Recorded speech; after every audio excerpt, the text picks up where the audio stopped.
Na celjski areni Petrol je bil na sporedu nekakšen uvod v finale Pokala Slovenije, kajti Celjani so doma pričakali nogometaše Kopra.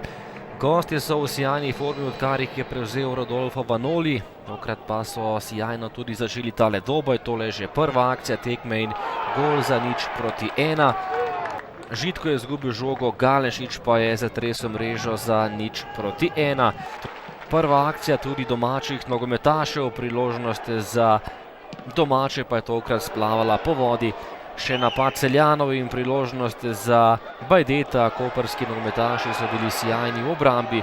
Potem pa gol za 0:2, Amer Rahmanović je zatresel mrežo in povišal prednost, podal je Pučko, Rahmanović pa je ugnal vratarja Kotnika za povišanje prednosti. Nato pa še sodniški podaljšek tega prvega polčasa, ki je delno že prinesel preobrat.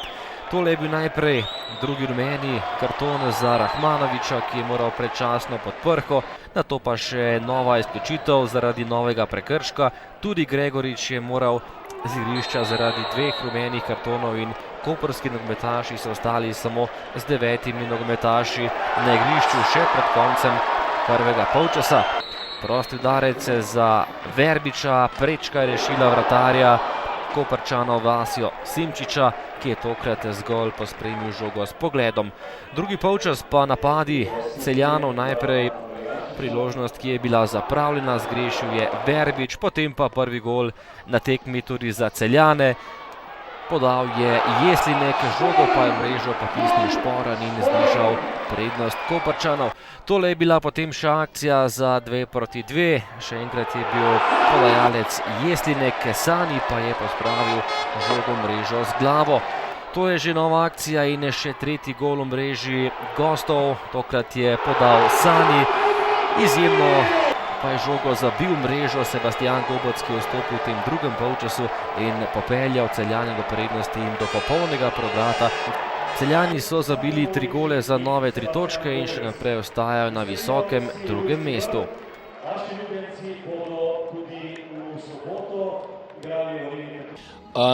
Najprej bi iskrene čestitke fantom.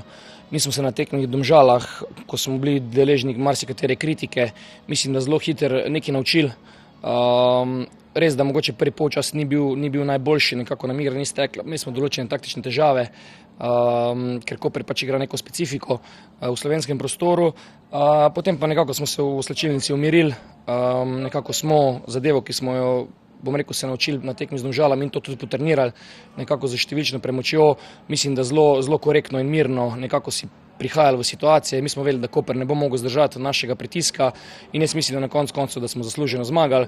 Verjamem pa tudi, da so gledalci zadovoljni, da so nekako videli vse te preobrate, bom rekel, tako dosti čustveno spremljali tekmo, tako da jaz mislim, da je to.